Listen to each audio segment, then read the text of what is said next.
Shantogen. Bienvenidos, mi gente. Welcome, welcome. Uh, this is the second time I've had to record this. Hopefully, I won't have to record it a third time. But hey, welcome to another tutorial video. Let's go ahead and get right into it. Today's tutorial, I wasn't even over in the right spot, is boom, cane and bamboo farm. These are the items I used to build it. You don't have to use netherite. You could use netherite if you so want to. I'd be impressed. But just any building block will work. Uh, Same with this. It doesn't have to be brick stairs. It can be any stairs. The point is that stairs can be waterlogged. The rest is pretty much bog standard redstone stuff. It is also missing. We didn't forget anything. There we go. And observers, of course. So what is this system? This system is, as you see, it is a sugarcane and bamboo farm. Now, I will go ahead and start with a caveat before we get too far into this. You see here that I have one side sugarcane, one side bamboo. I do not recommend this because in this case, where the sugarcane, when it gets knocked off, sometimes it gets stuck on top of the bamboo. And the bamboo can also get stuck on top of the bamboo if you go both sides. So, make sure that if you do bamboo, you leave one side. Do it one side only for bamboo. Great. Fantastic. So, how do we build this? Quite simple. You have here a waterlogged stair. Yes, that is a waterlogged stair. That's one of those corner stairs. It's there and there. It's one of these corner stairs. And you want to make this system all the way down here. I personally put this one above the ground level here because I knew that I was going to need hoppers underneath. So you have stairs going all the way. I recommend closing the corners off like this so that way you don't have water spraying out the sides. Though you could probably fix it with signs and whatnot. In the middle, we have 2 rows of mud and then another row of stairs on the other side. So let's go ahead and make a mini version of this. I'm going to go ahead and do...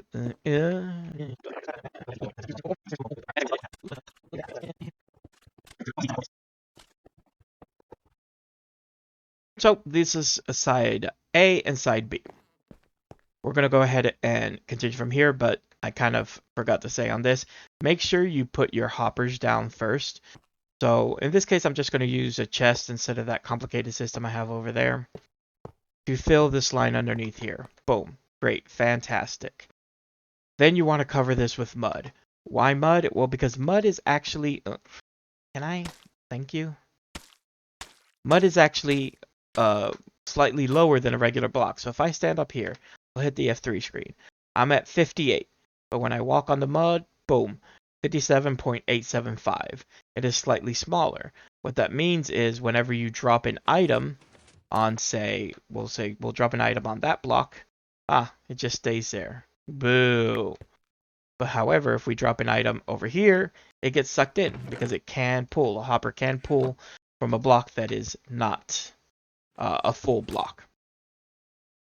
The benefit of having... And then go ahead and change that to that.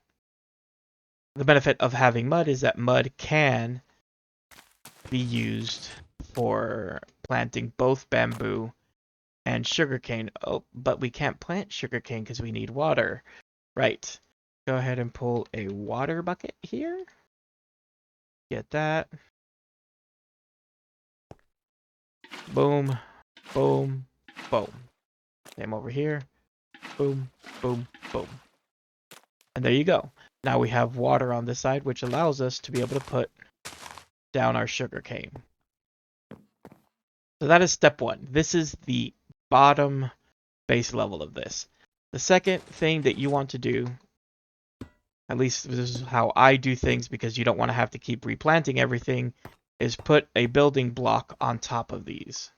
Otherwise, whenever it activates, you could risk of putting it down. I have the observer on top, so it goes through. We essentially want these things to grow 3 tall.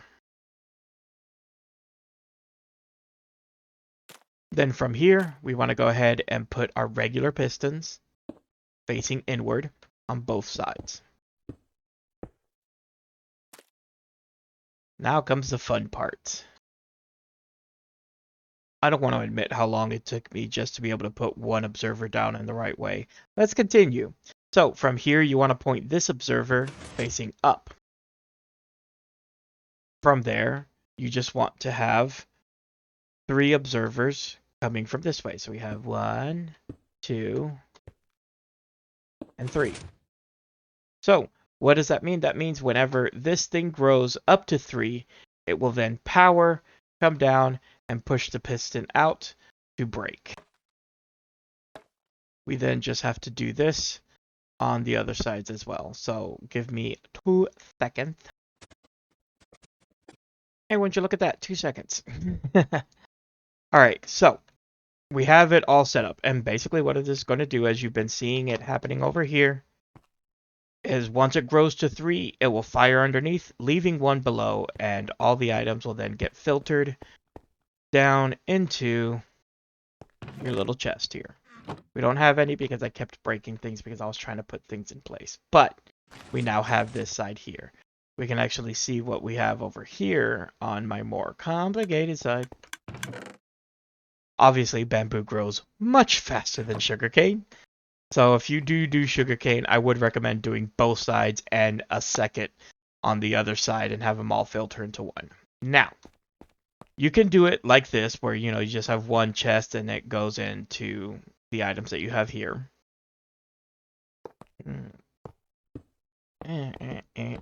Actually, do that. Do that. Boom. Boom. And you can literally just have the items keep going into there.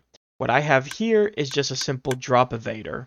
So that way when the items come down, they can also shoot up. Specifically, I have it set up this way because, especially not so much for the sugarcane. Well, yeah, for the sugarcane as well. You need to lock this hopper when you get one item in the dropper. Because once you get one item in the dropper, it will then lock this hopper so that it doesn't get another one, so that it's just one item at a time. When that item gets in, you'll see here it turns on, activating through quasi-connectivity both of these, and you can make this however high you want. Then it will turn off, unlocking this to release one more, so on and so forth, and so forth, and so forth. And that's just to, make sure that it doesn't get clogged, because if more than one item goes into the dropper, this will stay on, and then you'll have a headache, because everything will just be locked into here. You can avoid this by just putting your chest at ground level, but come on, this is a monstrosity. Do you really want this above ground? Ugh. It's all, well, alright. Maybe I'm a little bit biased. I think it actually looks good. A bunch of soldiers just staring at, waiting for their time to strike. Anyways, so that being said, that is pretty much it. As pretty simple as simple can get. Would I recommend you build this farm? Yes. However, you are going to need sugarcane. I mean, not sugar. Well, of course you're going to need sugarcane. You're going to need quartz for observers, and this is expensive. I mean, just look how many observers we have here. This is why this series is called Spaghetti Redstone. Things aren't cheap in my builds, but they work. So if you have quartz, great. Then I would say spend the extra and get it this way so you can tile it. If you don't have quartz, there are definitely ways that you can work around it without having to use observers and just have the items, go through. You can probably have all the pistons fire at once instead of having them work individually for more efficiency. The choice is yours. I hope you guys enjoyed this little tutorial. I'm going to leave with this picture on here. And you just put the water bucket. I totally didn't forget that either. And I just want to say thank you guys for watching. It has been an honor, and we just hit 92 subscribers, which I did not think I would ever reach 92 of you wanting to, watch me. That's crazy, man.